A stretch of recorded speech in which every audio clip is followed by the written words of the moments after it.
Welcome to మీనేస్తం. Upcoming రివ్యూలోకి వెళ్ళిపోదాం. చామంతి ప్రేమ్ సుందరమూర్తి ఇంటికి వస్తారు కదా. ఇంటికి తాళం వేయడంతో ఒక్కసారిగా షాక్ అయిపోతారు. పక్కింటి వాళ్ళు ఇక సుందరమూర్తి ఇచ్చిన ఒక లెటర్ని ప్రేమ్ చేతికిస్తారు. ప్రేమ్ చామంతి ఆ లెటర్ని చదివి ఒక్కసారిగా షాక్ అవుతారు. ఆ లెటర్లో ఏముంటుంది అంటే, చామంతి యువరాణి కోసం వెతుక్కుంటూ వచ్చింది. అలాంటి చామంతికే ప్రాణహాని కలిగింది. అలాంటి యువరానికి ఇంకా చంపాలని థ్రెట్ ఉంటుంది. యువరాణి ప్రాణాలే మాకు ముఖ్యం, పట్టాభిషేకం ముఖ్యం కాదు. యువరాణిని మేము కాపాడుకోవాలి. అందుకే మీకు దూరంగా కావేరిని తీసుకుని వెళ్ళిపోతున్నాము. మా గురించి మీరు వెతకద్దు అని చెప్పి సుందరమూర్తి లెటర్లో రాయడంతో ఇద్దరు ఒకరి ఒకరు చూసుకుంటారు.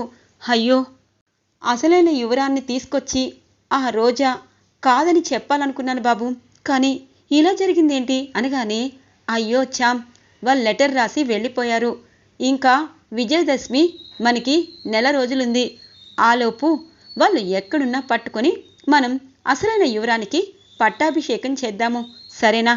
ఇప్పుడు నువ్వేమీ టెన్షన్ పడకు. అసలైన యువరాణి ఎలా ఉంటుందో నేను చూశాను. అలాగే సుందరమూర్తి గారు నిజాయితీ పరులు కాబట్టి ఖచ్చితంగా ఆ రోజు ఎక్కడున్నా తీసుకుని వస్తారు. రాచాం అని చెప్పి జాగ్రత్తగా ఇక చామంతిని కారులో ఎక్కించుకొని ప్రేమ్ ఇంటికి తీసుకుని వస్తారు. హర్షవర్ధన్ హాల్లో నుండి కేక వేస్తూ ఉంటారు. చంద్రిక, చంద్రిక, చామంతిని ప్రేమ్ ఇంటికి తీసుకుని వస్తున్నారు. నువ్వు హారతిచ్చి లోపలికి తీసుకురా అనగానే, ఏం ఘనకార్యం చేసింది హర్ష అనగానే, చూడు రమా, తను ఎంత పెద్ద ప్రాణాపాయ స్థితిని బయటికి వచ్చిందో టీవీలో చూసి కూడా ఇలా మాట్లాడతావేంటి? తను యువరాణి కోసం పోరాడుతుంది అనగానే, మామయ్య గారు, నేనే యువరాణిని మీకు అర్థమైంది కదా, ఇంకా అసలైన యువరాణి ఏంటి అని అంటుంది రోజా.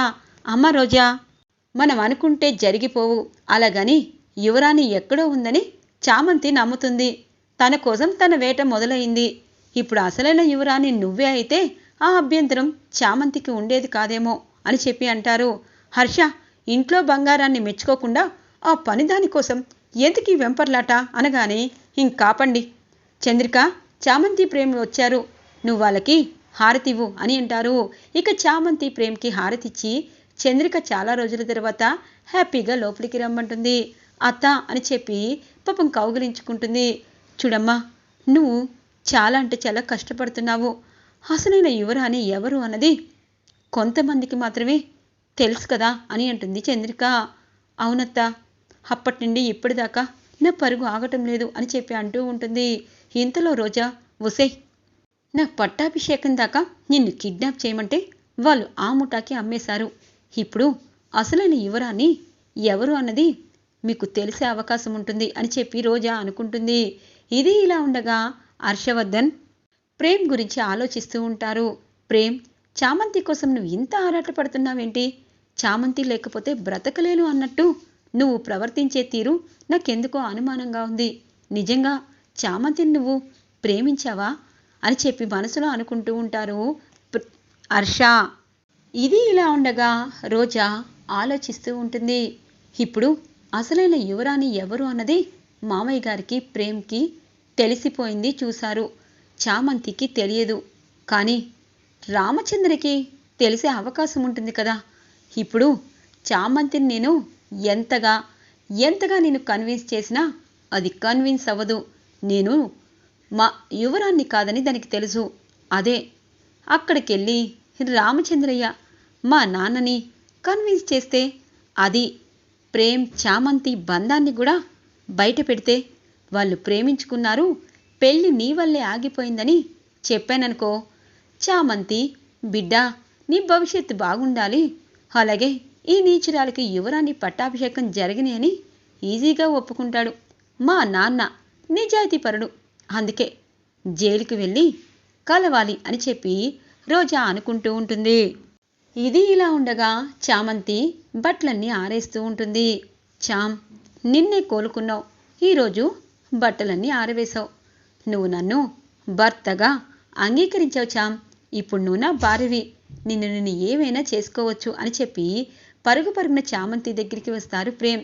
ఏమైంది బాబు అనగానే, చందమ్మ నిన్ను పిలుస్తుంది అని అంటారు. అవునా, బట్టలు ఆరేశాక వెళ్తాను బాబు అనగానే, నేను కూడా నీకు సహాయం చేయనా చామ్ అని అంటారు. ఎందుకు బాబు, అమ్మగారు చూస్తే తిడతారు అని అంటుంది. అమ్మగారు చూస్తే తిడతారని భయపడ్డావా? మరి నీ మెడలో ఈ మంగళ అనే బదులు తాయెత్తు ఎవరిచ్చారు అనగానే, బాబు ఈ తాయెత్తు నాకు మా రాణివారు ఇచ్చారు అని చెప్తూ ఉంటుంది. అవునా చామ్ అని చెప్పి తన్ని పట్టుకొని కలగంటూ ఉంటారు. చామ్, నువ్వు నేను భార్యాభర్తలం, మనిద్దరం ఇలా హ్యాపీగా ఒకరి దగ్గర ఒకరి ఉండాలి అని చెప్పి తన మనసులో అనుకుంటూ ఉంటారు. బాబు ఏమైంది, వదలండి అని అంటుంది. చామ్, అత్త, మీ అత్త చందమ్మ పిలుస్తుంది వెళ్ళు అని చెప్పి అంటారు ప్రేమ్. సరే బాబు అని చెప్పి సిగ్గుపడుతూ వెళ్ళిపోతుంది చామంతి. ఇక చంద్రిక, చామంతి నీకు ఏం తినాలనుంది అనగానే, అత్త నా కోసం కాదు, రామా అమ్మ, రోజా అమ్మ, అలాగే అయ్యగారి కోసం వండత్తా అనగానే, ఖచ్చితంగా వంట చేస్తాను, ఇంతకీ నీకు ఏమంటే ఇష్టమో చెప్పమ్మా అని చెప్పి అంటుంది.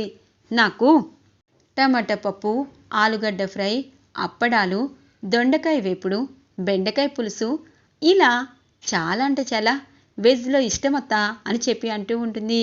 అవన్నీ నేను చేశాను చామంతి అని అంటుంది. అత్త నీకెలా తెలుసు అనగానే, నాకు తెలియకపోతే నీ ఇష్టాలు ఎవరికి తెలుసు, అలాగే నువ్వు యువరాణి అన్న సంగతి నీకు తెలీదు చామంతి. నిన్ను కంటికి రెప్పలా నేనే కాదు, ఆ చిత్రావతమ్మ, అలాగే మీ మావయ్య, ఇంకా మీ నాన్న అనుకునే రామచంద్రయ్య, నేను ఎవరో కాదు చామంతి. ఈ ఇంట్లో పని మనిషిగా మిగిలిపోయినా నేను కుమార్ వర్మ సొంత చెల్లెల్ని, నీ మేనత్తని. అందుకే నువ్వు అత్త అని పిలిచినప్పుడల్లా నా మనసు చాలా సంతోషంగా ఉంటుంది. నిజం చెప్పాలంటే ఇప్పటి నుండి ఇక నువ్వు నా మేనకోడలివని అందరికీ తెలియబోతుంది. ఇక నిన్ను చాలా జాగ్రత్తగా మేము పెంచుతున్నాము, చూస్తున్నాము. నువ్వు యువరానివి, అలాగే పట్టాభిషేకం రోజు ఖచ్చితంగా నువ్వు యువరానిగా అందరూ ప్రకటించాలనుకుంటున్నారు. ఆ నిజం ఇప్పుడు నీకు తెలీదు. అలాగే నీ మేనమామ అంటే మీ అమ్మ వాళ్ళ నాన్న జైల్లో ఉన్నాడు. సుందరమూర్తి అనే అతని దగ్గర మీ అమ్మ ఫోటో ఉంది. కానీ అక్కడున్న కావేరి యువరాణి కాదు. ఇది ప్రేమ్కి, అలాగే అయ్యగారికి తెలిసిన నిజం మాత్రమే. అసలైన యువరానివి నువ్వే చామంతి అని చెప్పి చంద్రిక తన మనసులో ఉన్న ఎప్పటి పాత జ్ఞాపకాలు గుర్తు చేసుకొని, ఇక చంద్రిక కూడా కుమార్ వర్మ అంటే చామంతి వాళ్ళ నాన్న సొంత చెల్లెలు అని తన మనసులో అనుకున్న మాటలన్నీ మనం కొత్తగా వింటూ ఉంటాము. ఇక ఇక్కడ అసలైన ఫ్లాష్ బ్యాక్ త్వరలో రాబోతుందన్నమాట. చామంతి యువరాణి ఎలా, అలాగే చామంతి తల్లిదండ్రులు ఎవరు, అసలు చామంతి నాన్నకి అలాగే ఇటువైపు చంద్రికకి సంబంధం, ఇలా చంద్రిక ఇటువైపు హర్షాని ఎలా పెళ్లి చేసుకుంది, అసలు వీళ్ళింట్లో పని మనిషి ఎలా అయ్యింది, ఇవన్నీ రాబోయే రోజుల్లో బోలెడన్ని ట్విస్టులు ఉండబోతున్నాయి. అందరికంటే ముందుగా ఇలాంటి వీడియోస్ మీకు కావాలంటే మా ఛానల్ని వెంటనే సబ్స్క్రైబ్ చేసుకోండి. ఇక సుందరమూర్తి జైల్లో కలిసిన చామంతి మేనమామ తను చామంతిని చాలా జాగ్రత్తగా భద్రంగా దాయాలని, అలాగే రామచంద్రయ్యకి అప్పగించిన పని ఎంతవరకు వచ్చిందని చెప్పి మాట్లాడుకుంటూ ఇక తనలో తను, అమ్మ కావేరి, మనం ఈ ఊరు వచ్చినట్టు ఎవరికి తెలీదు అని చెప్పి ఒక చిన్న ఊరికి వెళ్ళిపోతూ ఉంటారు సుందరమూర్తి, కావేరి. ఇది ఇలా ఉండగా రోజా జైలుకి వస్తుంది. నాన్న మీకోసం నేను బిర్యానీ తెచ్చాను అనగానే, ఛీ నోర్ముయ్, ఇక్కడ ఉంటే మొన్న చంపడం కాదు ఈరోజు చంపేస్తాను అని అంటారు రామచంద్రయ్య. సరే సరే, ఇప్పుడు మీకొక నిజం చెప్తాను, ఆ నిజమేంటో తెలుసా అని అంటుంది. ఏంటి ఆ నిజం చెప్పు అని చెప్పి అంటారు. అసలు చామంతికి ప్రేమ్కి పెళ్లి కావాలి కదా, ఆ పెళ్ళి నీ వల్లే ఆగిపోయింది. నిన్ను జైల్లో మటాష్ చేస్తానని ఆ రమాదేవి అంటే చామంతి తను ప్రాణంగా ఇష్టపడిన ప్రేమ్ బాబుని వదులుకుంది అనగానే, ప్రేమ్ బాబుకి వాళ్ళకి సంబంధం ఏంటి అని చెప్పి అంటారు. ఓ, బయట లేవు కదా, నీకు అలాంటివేమీ తెలీదు. పోనీలే, చామంతి నా తోడబుట్టిన చెల్లెలు కాబట్టి చామంతి ప్రేమ్ పెళ్లి చేసుకోవాలంటే నేను ఒకటి చేయాలనుకుంటున్నాను. అలాగే నువ్వు నాకు హెల్ప్ చేయాలి అని అంటుంది. ఇక రోజా, నేనా, నీకేం హెల్ప్ చేయాలి అని అంటారు. చామంతి అసలు ప్రేమ్ని ఎంతగా ప్రేమించింది అంటే ఒక్కసారి ఈ వీడియో చూడండి. అలాగే తను ప్రేమ్ చేత్తో తాళిబొట్టు కూడా కట్టించుకుంది. ఇప్పుడు చామంతి ప్రేమ్ భార్య. కానీ అఫీషియల్గా అది డ్రామా పెళ్ళి అయిపోయింది. ఆ పెళ్ళి నిజం కావాలి అంటే మీరు నాకు హెల్ప్ చేయాలి నాన్న అనగానే, ఒసే రాక్షసి, రాజమణిహారం తీసుకున్నావు, ఇంకా నీ ఆశ చావలేదా అనగానే, చావలేదు, జరిగిందంతా క్లుప్తంగా చెప్పేస్తాను. అసలైన యువరాణి కోసం కొల్హాపూర్లో ఇప్పటిదాకా పరీక్షలు అయిపోయాయి. ఆ పరీక్షల్లో నేనే నెగ్గాను. అసలైన యువరాణి నేనే అని విజయదశమి రోజు పట్టాభిషేకం జరుగుతుంది. కానీ నేను కాదని, నీ కూతున్నని నీకు చామంతికి నిజం తెలుసు. మీ ఇద్దరూ ఆ విషయం చెప్తే నేను యువరాణ్ణి కాదని తెలిసిపోతుంది.